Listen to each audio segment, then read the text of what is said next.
Near, rip a hole in the sun. Welcome to Cum Paude. Why would you cum soft when you can cum loud? Yeah. Welcome to Cum Laude, Cum Paude. Joined here by my co-host in persona, showdown at the OK Matt Corral, the Fermalicious, the Dame Judy Dench, sponsored by Old German. Oh boy. Oh baby. Pittsburgh Brewing Company, brought to you tonight. Eat shit pit, but also drink Old German pit. We love that right now. This is Cum Paude 2.3, wrapping up week 1 of our illustrious fantasy season. We're in a good spot tonight. What do you think, Fermi? Yeah, it's a big week. It was a tough week for a lot of teams. A lot of finding out what teams are made of, but maybe not. Also, we'll see. NFL had a rough go of it. A lot of low scores from high performers. So maybe week 2 is really the way that things shake out. But we're going to talk about week 1. We're going to talk about what happens in week 2. We're going to talk about the teams that got hurt and the players that got hurt. Then we're going to talk about some scoring changes that happened. Kickers, that's different. Has anybody noticed? Yeah, it's different. It's different. We're going to talk about that a little bit, and then big changes with the feet, the kickers. Yeah, for the foot guys out there, Pat people. Yeah, that's right. So yeah, got a good show in store for everybody. It's going to be a regular show. We've been sending some abnormalities your way here typically, but there's a clamoring for the Paude, so we just got to give the people what they want. And here we are, back in action. Get some regularity back to this show. Give the fans what they want. So here we are. I mean, 2 guys, 1 mic, 2 guys, 1 camera, and we've got a cup in studio, so we'll see what happens. Yeah. You know, with that. What do you say we take a quick trip down memory lane with week 1 here? Yeah. And let me get the screen share right here, because get that screen going. Got a little footage for people to ride along with as we talk through some of these matchups from week 1. And maybe, just maybe, somebody will cue that music as we jump in here. The first game that we're going to pop into is going to be the Dame Judy Denches versus the Big Dak Energies. Number 1 and 2 top scores of the week. Wow, that's cool, facing off against each other. What's not cool is when you score the second most points in the week and you still lose the week, especially when you have a week when people are putting up between 50 and 80 points typically across the board. But let's talk about it. Big injuries to the Dame Judy Dench this week, with J.K. Dobbins out for the year, and Aaron Discount Double Check Rodgers out for the year. He got about 3 or 4 plays in there and decided maybe he's ready for retirement. Yeah. Big play here. Underdog Fantasy had as the kind of free square for their prop betting community Aaron Rodgers over a half a passing yard. We've seen these kinds of things in the prop betting community. Lots of money was lost on this particular thing. I mean, it was their kind of giveaway thing in the Underdog Fantasy prop betting community. There were tens of thousands of dollars that were pissed away on the over half a passing yard for Aaron Rodgers. Absolutely tragic for the fantasy and betting community, and honestly, probably a boon to the ayahuasca industry. And we'll see, what shoving crystals up your ass at Burning Man does for an Achilles tendon. Yeah, that's the road to recovery for sure. Aaron Rodgers put up a 0. I don't know if anybody's ever won a fantasy football game where their quarterback is either not playing for somebody that maybe has benched them so they don't score less than 0, but a 0 spot, and it all comes down to the Dallas Cowboys defense. Unbelievable performance, in my opinion. That should not happen ever with a defense putting up 37 points, but it did. Sour taste, I'm sure, for Tommy, and I gotta say, Tommy, man, respect out to you. This is a gentleman's game. It's not a way to lose, that's for sure. But Greg the Leg Zerline was the hero of this story, clinching the victory in the final seconds of that matchup. Light weeks out of Josh Jacobs and A.J. Brown, and a big strikeout for Dallas Goedert. But two very strong performances from these two teams.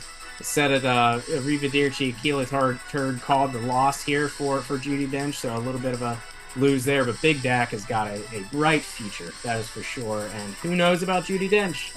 Lots of IR fill-ups, that is for sure. So what are we moving on to next here? Well, classic Pyrrhic victory here in the first wrap-up, right? King Pyrrhus, as we know, won the battle, but ultimately lost the war. Is that the fate of Judi Dench?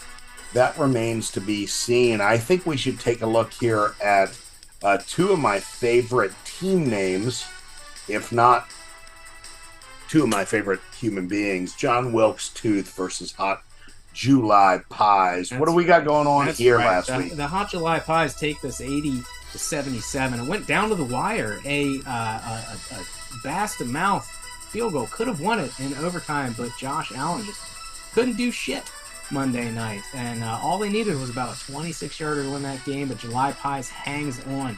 The big thing to notice here, Joe Burrow, highest paid NFL player ever, puts up 3 points, had just a bombed-out game there. And there's also, on the July Pies side, 2 0 spots. T. Higgins and Drake London back-to-back, 0 points altogether.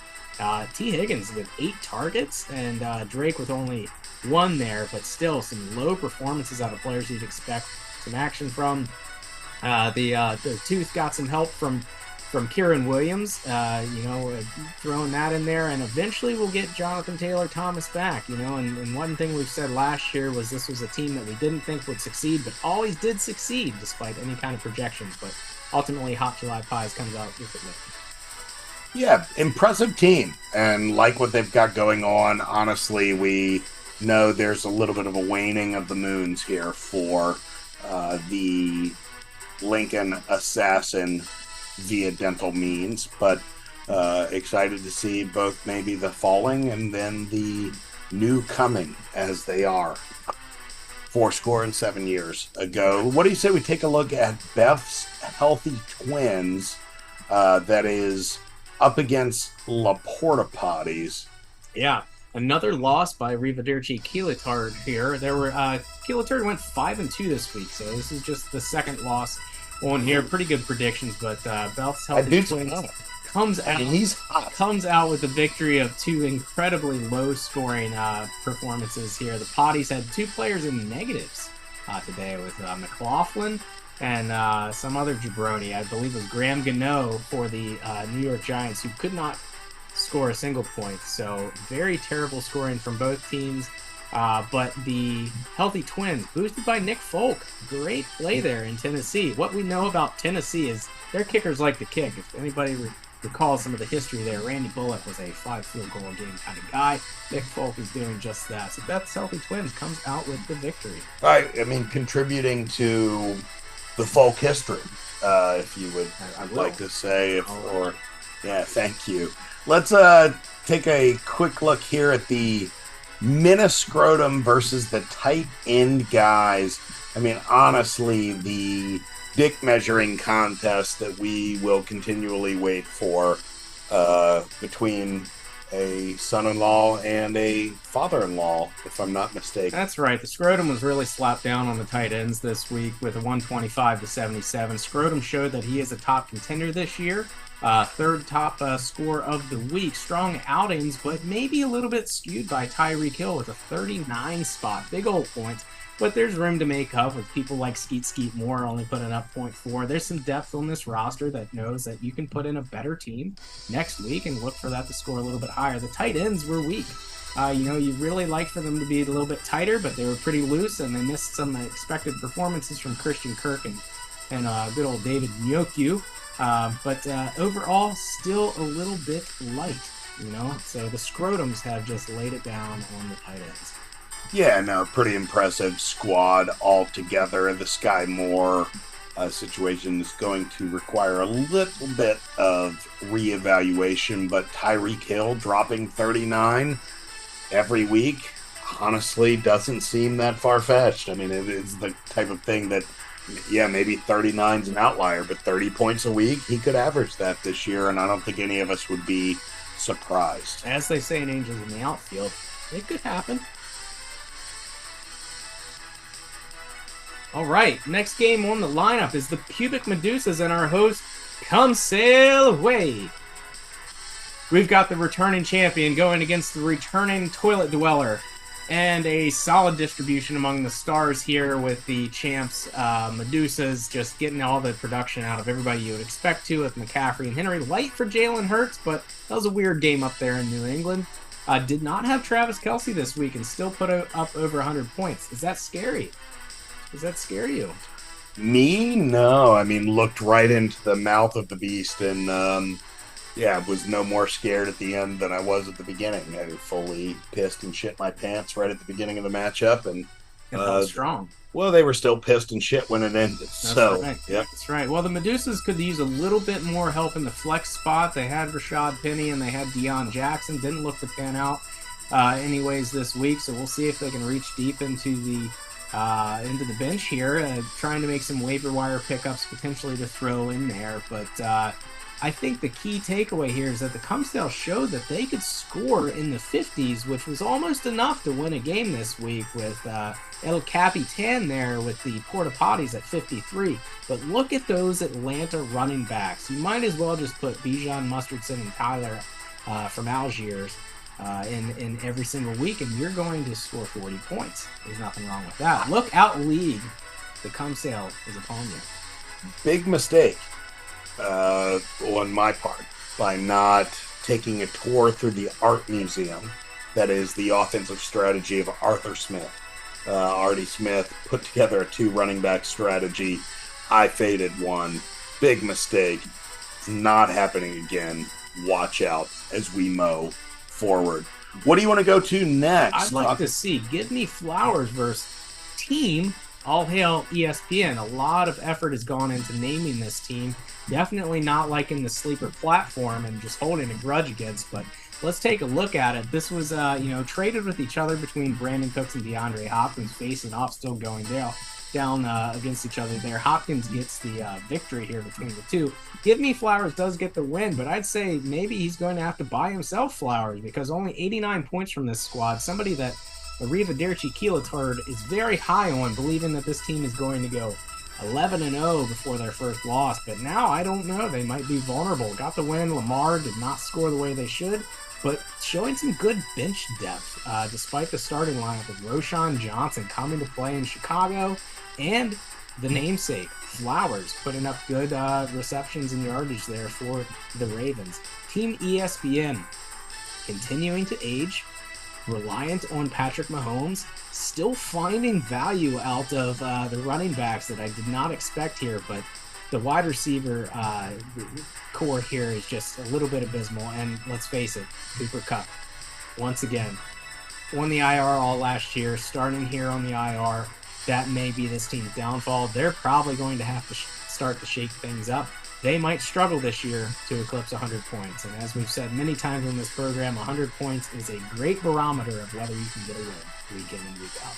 Absolutely, and I think we love what Scooter Top G has together. His biggest trouble is going to be who to start and who to sit on a week-to-week basis. And if you're going to have problems, it's not a bad one to have. Let's go see one of our fan favorites here. I think probably the team that gets the most hate mail here at Cum Paude Studios here, Lordy Taint Party, who is facing off against Hammy Time. That's right. Lordy Taint Party talks a big game, wears big pants. Got the win here against Hammy Time, but they were shivering Monday night going against the basically the whole Buffalo Bills team with Josh Allen, Stephon Diggs, and Dawson Knox. But Josh Allen was playing like a rookie that is missing his head coach. He turned the ball over several times and really put no scare into the Taint party. Taint bringing strong running back performances that we'd expect. Big trade for Tony Pollard. It paid off. Paid a lot of money for Tony Pollard, and here's why.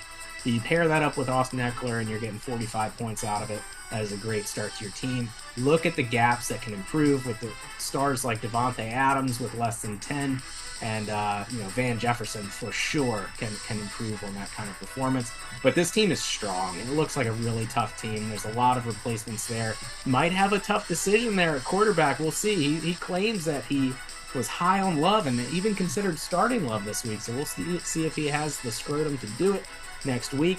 And, Hammy time. Big fan of the show. Great attempt this week. Let down by your Bills. You don't expect that. Should have been a bigger fight here. But you had some head injuries middle of the games this weekend as well, with Mike Williams going out with a protuberance to the noggin and Tyler Lockett leaving with a potential concussion injury. So all in all, Taint Party gets the win. Yeah, very heavy on the Bills here for Hammy time. Should fare, I think, a little bit better this coming week based on their matchup. But as the Bills go, so does the Canadian Bacon. Lordy Taint Party, stringing it together, man, but still making moves. I think it might be a good time to take a deep dive into our injury landscape. I mean, we are in a world of hurt, I believe, for a number of squads.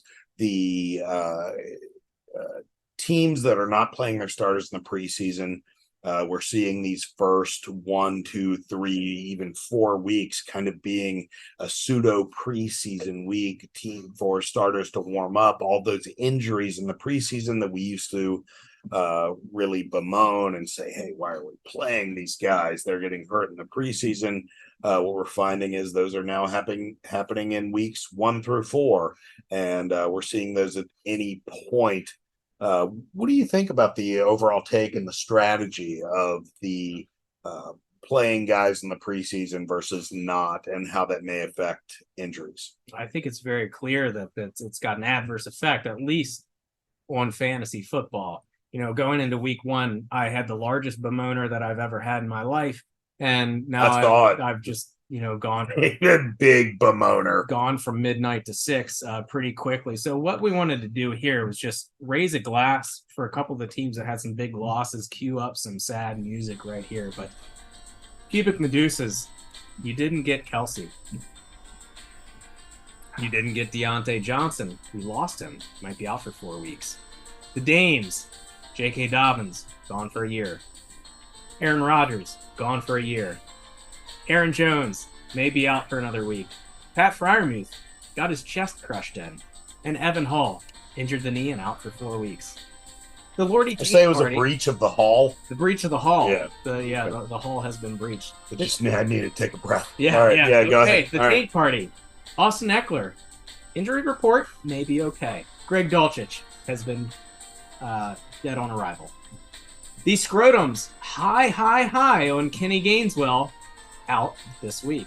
A pity for your thoughts. Oh. Best healthy twins, Jacoby Myers, concussed. And Hamfish Sharton, Tyler Lockett, concussed. I do want to note, out of all of these teams that have been mentioned right here, with players that left the games early, are going to be missing games or seasons, 5 of the 6 of them came down with victories in week 1. Do they bounce back in week 2? Do they get any of their players back? Yet to be seen. But here is to all of you that lost players in week 1. And continue the journey. The trade market is open. Next man up.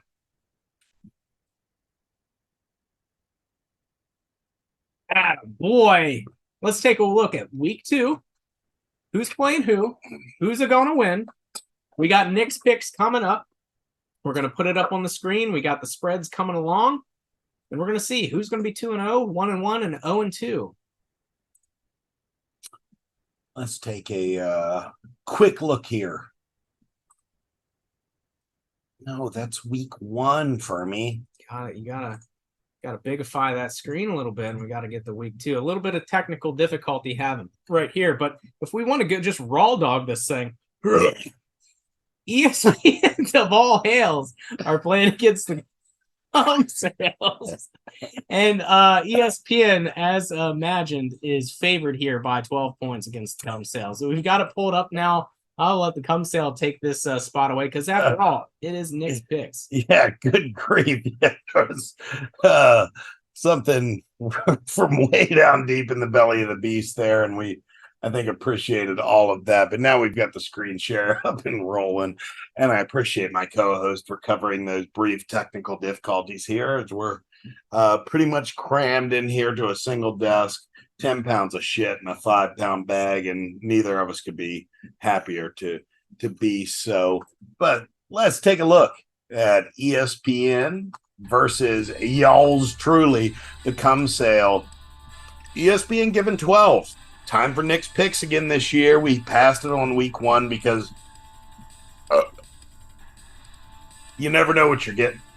But this week, I think we have a good idea. We're going all Falcons to start from the Cum Sale. Desmond Ritter. I barely knew her. Bijan Mustardson, Tyler Algier, the Mormon sensation, all the way through for a otherwise relatively lackluster team, but certainly youthful, versus Patrick Mahomes, David Montgomery, and a relatively lackluster team who's very old. This is the classic age-old battle of young and old, and we are seeing ESPN giving 12 points to the Cum Sale. We're going to go ahead and lock it up. Nick's picks. All hail, ESPN is going to cover the spread, and they are going to win by 12.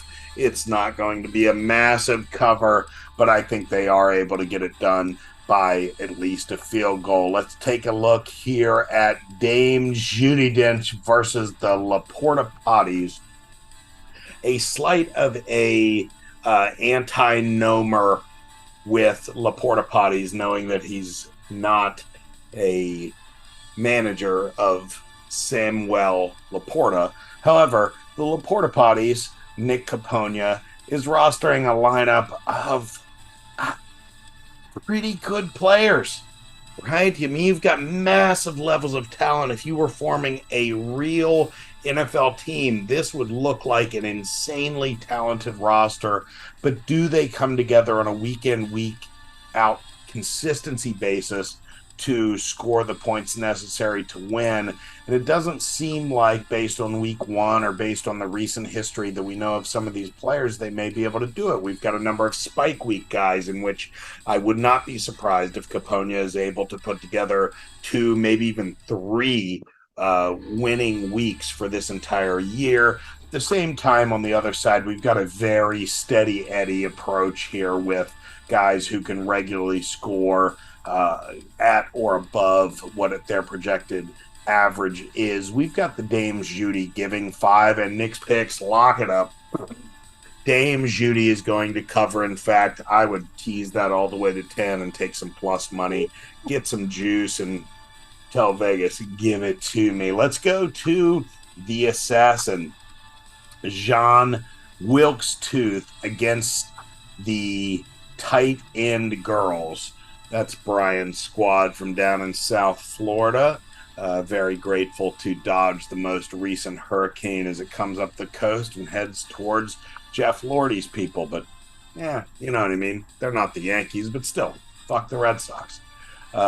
We've got John Wilkes-Tooth coming out here with Joe Burrow. Terrible week 1. Got to question the injury, all sorts of other stuff. And an otherwise kind of lackluster lineup with guys with high upside, but not necessarily the type of consistency or the type of everyday player that you are relying on for massive production. Calvin Ridley scoring a touchdown after 2 years. Very impressive. Rashid Shaheed, probably the most disrespected fantasy wide receiver all the way through. But we're looking at potentially starting Curtis Samuel, who's a guy who Ron Rivera thinks is great and everybody else thinks is okay. On the other side, though, Isaiah Pacheco, Joshua Kelly, not something we're excited about. I think we're looking at John Wilkes Tooth laying 5.5, and given the kind of maybe spike week reliance of Brian's squad here, we're gonna boom, lock it up for the Tooth, baby. Ford's Theater, shot right to the back of the head of the tight end girls. We're going to go ahead and cover here with John Wilkes Tooth, heading then to the Lordy Taint Party.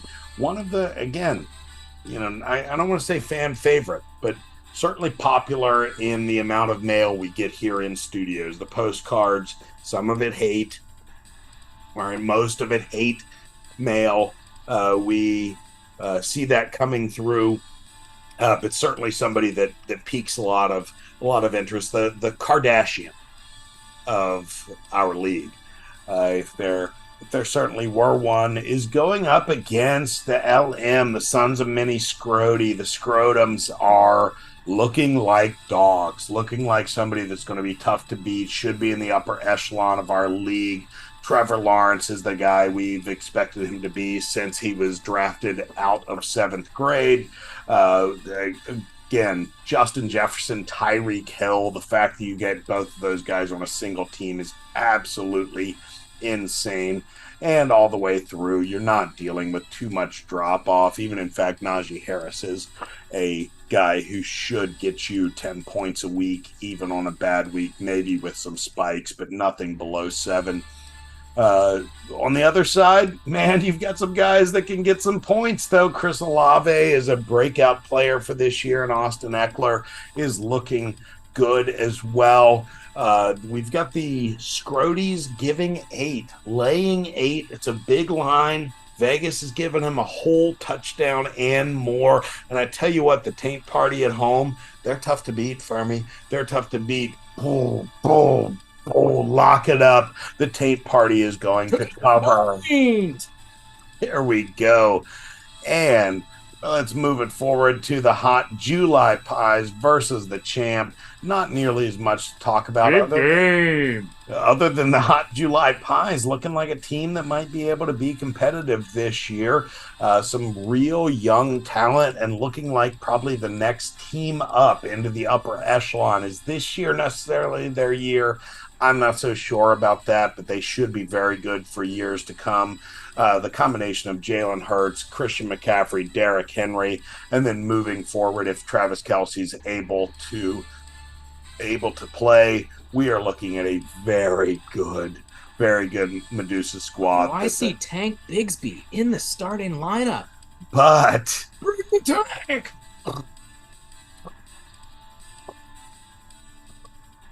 The Tank is rolling down the tracks here and should roll over the likes of the Tiger King and Drake London. We're excited about the future of Hot July Pies, but Medusa's giving 6. Lock it up. The Pubic Medusas win by a touchdown with no problem this week. I would tease it even up to 10. Give us that extra field goal. Let's take a look at the Ham Fist quickly.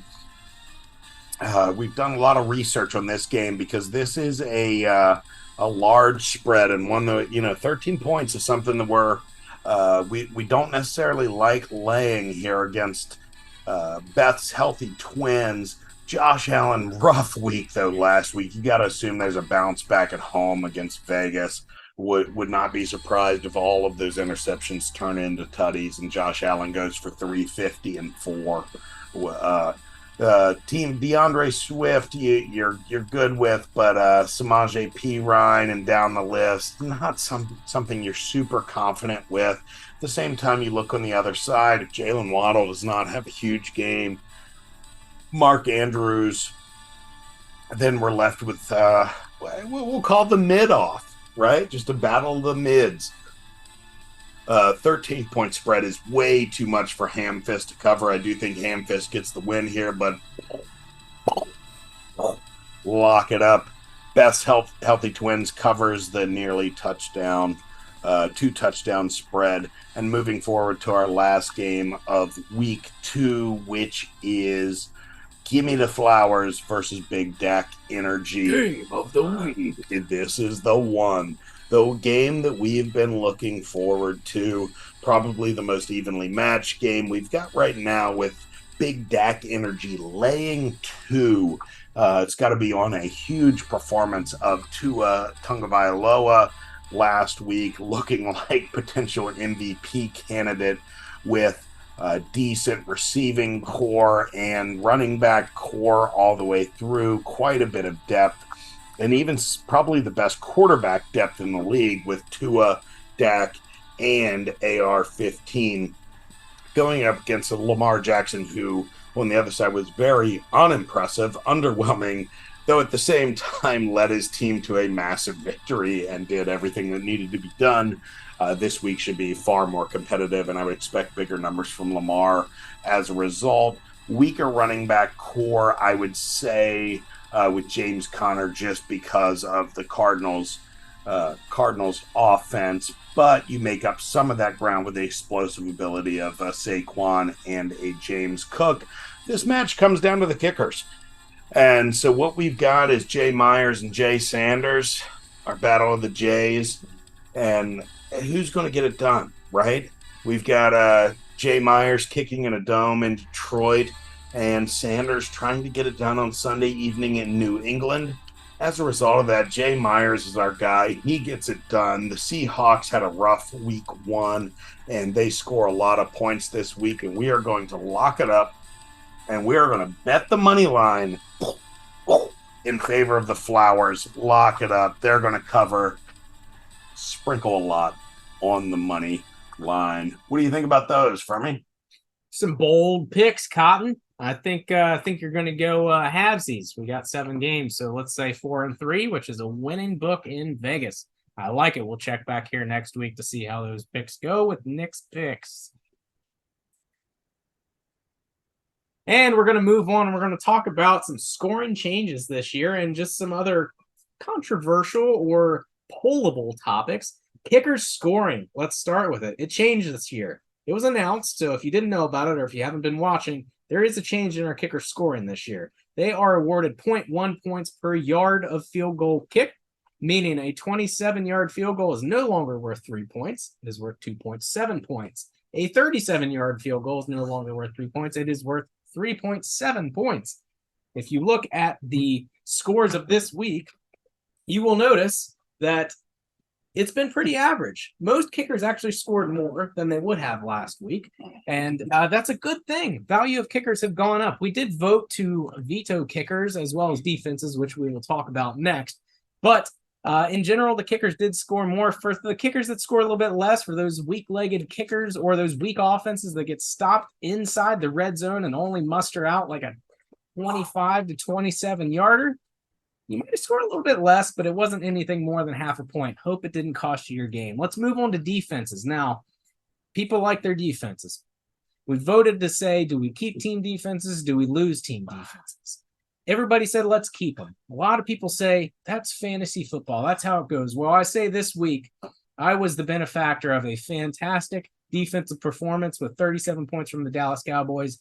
I was a voter to say, let's get rid of the defenses. I am still a voter of get rid of the defenses. That should not happen. That is absurd kind of defensive performance. And fine if you say that's just fantasy football, but that is the equivalent of me winning that matchup of when you're playing tennis and you hit the net and it droops right over and you say, fuck it, man, my bad. That shouldn't have been my point, but I won anyway.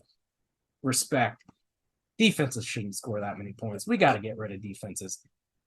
If I'm wrong, I'm wrong. That's okay. But I'm just saying 37 points from a defense, that shouldn't be happening. What do you think about that? No, I think lots of thoughts. Little hand sanitizer at all? I think I might need a little bit after that segment. Yeah, it was good. Impressive commentary and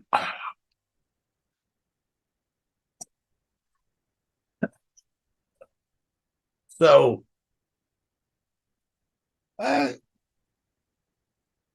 kickers and defenses. Where are we at? Do we like the scoring? Do we not like the scoring? Is something erupting? Something is happening. No, I'm very much in favor of getting rid of defenses. I like the new kicker scoring, but very strong position editorial take here. Anti-kicker, anti-defense, get rid of both of them. You've seen what can happen with the Dallas defense, and that is a major outlier in the variance model. You have literally two of your best players go down via Achilles injury and then still not only win your matchup, win the week. That type of thing should not even be possible. It should be just a victim of bad luck, and instead it turns into being a victim of good luck, and that variance is something that while we appreciate a little bit of that, having those massive swings is something that's probably what we need to get out of I would say out of the league altogether within the next year or so. The kicker point scoring, though, is nice. It's fun. It's fun, really, right? It does add some more strategy to the kicker game and has made a staunch anti-kicker fantasy person like myself start to say, okay, maybe there's some value here. Maybe there's some nuance. Maybe there's some middle ground. And just I've been watching the old Justin Tucker kicking with a boner videos, and I've really enjoyed same. And I think I'm okay with yeah, 10th of a point per yard. It's pretty cool. It's right on. I mean, I like I hated it. That 39-yarder, 1 yard off from 4 points, and you drop all the way down to 3. I want all my points for all my yards.